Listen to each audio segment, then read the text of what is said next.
बिस्मिल्लाहिर्रहमानिर्रहीम। अस्सलाम वालेकुम डियर स्टूडेंट्स। इस वीडियो लेक्चर में हम सेल्फ करेक्शन प्रॉब्लम 5 को सॉल्व करेंगे। ये बहुत ही छोटा सा और इम्पोर्टेंट भी है और कंसेप्चुअल भी है थोड़ा सा, ठीक है, और आसान भी है। बस थोड़ा सा समझना है आपने इस चीज़ को। स्टेटमेंट आपके सामने है, इसको पढ़ते हैं। जस्ट टुडे यानी कि आज, ठीक है, यानी कि अभी या आज, in corporation company paid an $1 dividend, यानी कि ये हमारे पास क्या है, प्रीवियस डिविडेंड है या करंट डिविडेंड है, जिसको हम डी नॉट कहते हैं, ठीक है। डी नॉट हमारे पास है $1 and had a closing price of $20। तो क्लोजिंग प्राइस इसकी कितनी है, यानी कि एंडिंग प्राइस $20 है। Assuming that the market expects this company annual dividend to grow at a constant rate of 6% पर रेट, ठीक है। ग्रोथ रेट क्या है, कांस्टेंट 6%। तो पहली रिक्वायरमेंट क्या है, determine the employed annual yield. तो सबसे पहले डाटा को लिख लेते हैं जी। डी नॉट हमें गिवन है, उसकी वैल्यू है $1 और ग्रोथ रेट कितना है, 6%, और मौजूदा जो क्लोजिंग प्राइस थी वो है $20, ठीक है। तो हमने क्या फाइंड करना है, इम्प्लाइड यील्ड ऑन कॉमन, यानी कि required rate of return on equity, यानी कि जो रिक्वायर्ड होगा उसको हम, इक्विटी का जो रिक्वायर्ड रेट होता है उसको के से शो करते हैं, तो उसको हमने फाइंड करना है, ठीक है। अब इसको सॉल्व करना है, या तो आप सिंपल कांस्टेंट ग्रोथ वाला मॉडल लगा लें, जैसे जिसका फार्मूला क्या है, P not is equal to D1 over K E minus जी। इससे भी लगा सकते हैं, इससे को अगर आप अप्लाई करते हैं तो इससे भी फाइंड कर सकते हैं, या डायरेक्ट आप फार्मूला लगाना चाहें कि उसका फार्मूला क्या है, K E is equal to D1 over P naught plus G. तो ये जो फार्मूला है ये इसी फार्मूले से ही डिराइव किया हमने, ठीक है। डायरेक्ट आप ये फार्मूला याद रख रहे हैं तब भी आपका जवाब ठीक है, या इसी फार्मूले में पुट कर दें तब भी आपका ठीक है। इधर से मैं अमाउंट पुट कर देता हूं, इधर से मैं आपको डायरेक्ट समझा देता हूं। तो करंट प्राइस कितनी है, $20। तो डी नॉट हमें नहीं गिवन, तो D1 यानी कि एक्सपेक्टेड या फ्यूचर डिविडेंड जिसे हम कहते हैं, तो हमारे पास डी नॉट है, तो डी नॉट को हम 1 प्लस जी से मल्टीप्लाई करेंगे तो हमारे पास क्या बन जाता है, D1। तो ये क्या हो जाएगा, के ई माइनस जी। मैं दोबारा भी इधर डाटा को पुट कर देता हूँ, उसके बाद आप लोगों ने खुद इसको सॉल्व करना है।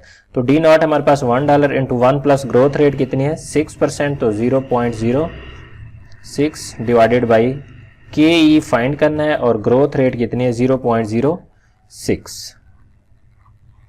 चलो इससे भी कर लेते हैं, इसी दोनों को मैं कंप्लीट करा देता हूँ, ठीक है। तो अब दोनों को क्या करना है, क्रॉस मल्टीप्लाई करना है, ये इधर आ जाएगा, ये इधर चला जाएगा, तो 20 इंटू के E minus 0.06 is equal to 1.06 ये बचेगा। तो इधर ये मल्टीप्लाई करेंगे तो ये क्या बनेगा, 20 के ई, और 0.06 को 20 से मल्टीप्लाई करेंगे तो ये आ जाएगा 1.2 is equal to 1.06।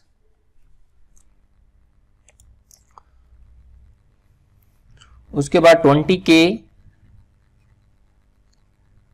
E is equal to 1.06, ये माइनस इधर आके प्लस हो जाएगा 1.2, तो 20 के ई इज इक्वल टू ये बन जाएगा 2.26। तो K E required rate of equity is equal to 2.26, ये इधर आके डिवाइड हो जाएगा, तो डिवाइड करेंगे और मल्टीप्लाई बाई 100 करेंगे तो ये हमारे पास 11.3% हमारा क्या आ जाएगा, रिक्वायर्ड रेट ऑफ रिटर्न या implied yield on the equity value, ठीक है। अगर इसी को हम डायरेक्ट इसी फार्मूले में भी पुट कर सकते थे, अगर D1 नहीं गिवन तो हम फिर इसको क्या लिखेंगे, D naught into 1 plus G divided by P naught plus G. तो D1 $1 है, D naught sorry 1 plus growth rate 0.06, और पी नॉट कितना है हमारे पास 20 प्लस ग्रोथ कितनी है 0.06, तो 1.06 डिवाइडेड बाई 20 प्लस 0.06, तो ये आ जाएगा आपके पास 0.053 प्लस 0.06, तो इनको मल्टीप्लाई करेंगे तो ये आ जाएगा 0.113, 100 से मल्टीप्लाई करेंगे तो 11.3% आपके पास वैल्यू हो जाएगी, ठीक है। इस तरह करें ठीक है, उस तरह कर लें ठीक है, जो मर्जी आपको आसान लगे उसी से आप कर सकते हैं। दूसरी रिक्वायरमेंट क्या है, what is the expected dividend yield. ठीक है। तो डिविडेंड यील्ड क्या है? डिविडेंड यील्ड का देखें फार्मूला है, किस तरह से आप फाइंड कर सकते हैं डिविडेंड यील्ड को। बी रिक्वायरमेंट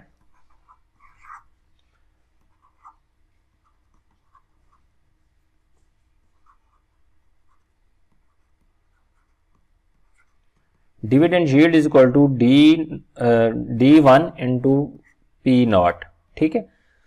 तो D1 है नहीं, हमारे फाइंड करना है, तो D1 फाइंड करने के लिए हम D नॉट को क्या करते हैं 1 प्लस G से मल्टीप्लाई कर देते हैं और डिवाइड कर देते हैं P नॉट से।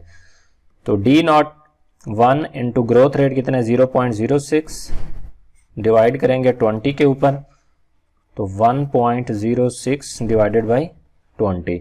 तो इसको डिवाइड करेंगे 100 से मल्टीप्लाई करेंगे तो ये 5.3% आपके पास क्या आ जाएगा डिविडेंड यील्ड। तो तीसरी इसमें रिक्वायरमेंट क्या है, what is the capital gain yield, ठीक है। अब कैपिटल गेन की यील्ड क्या है देखें, यहां पे हमने employed yield of return find किया था, ये आपने देखा है, ठीक है। ये वाला, ये जो रिक्वायर्ड रेट ऑफ रिटर्न होता है ना इक्विटी का, इसके दो पोर्शन होते हैं, एक होता है उसमें डिविडेंड यील्ड का, दूसरा क्या होता है ग्रोथ का। जैसे हम टोटल रिटर्न का फाइंड करते हैं तो उसमें से एक हमें रिटर्न मिलता है कैश फ्लो से, यानी कि वो इंटरेस्ट भी हो सकता है, डिविडेंड भी हो सकता है। दूसरा कैश फ्लो हमें कहां से मिलता है कैपिटल गेन से, तो उस सेंस में भी कहा जा सकता है। अब ये वाला जो हिस्सा है ना इस फार्मूले में, ये किसको शो कर रहा है डिविडेंड यील्ड को, और ये वाला हिस्सा किसको शो कर रहा है कैपिटल गेन को, ठीक है। तो सिंपल हमारे पास अगर मैं ऐसे शॉर्ट बताऊं तो हमारा जो कैपिटल गेन कितना होगा वो 6% होगा, यानी कि ग्रोथ होगा, ठीक है। तो इसको फाइंड कैसे करेंगे, इस तरह से इक्वेशन में भी हम लिख सकते हैं, ठीक है। जो रिक्वायर्ड रेट ऑफ रिटर्न होता है ये सी रिक्वायरमेंट है, जो इंप्लॉयड यील्ड ऑन इक्विटी होती है उसमें दो चीजें होती है, एक हमारे पास डिविडेंड यील्ड होता है प्लस कैपिटल गेन।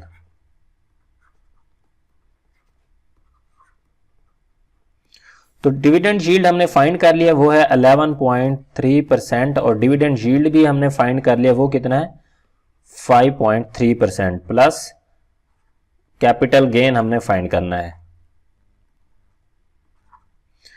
तो 11.3%, 5.3 इधर आके माइनस हो जाएगा तो 5.3, तो कैपिटल गेन कितना होगा 6%।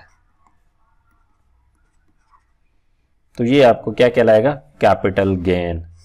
तो capital gain is equal to 6%। तो इससे ये एक आसान सा छोटा सा क्वेश्चन था, इसको मैंने अच्छे तरीके से समझाया, उम्मीद करता हूँ समझ आ गई होगी और वीडियो को जरूर शेयर कीजिएगा। Thank you for watching, Allah Hafiz.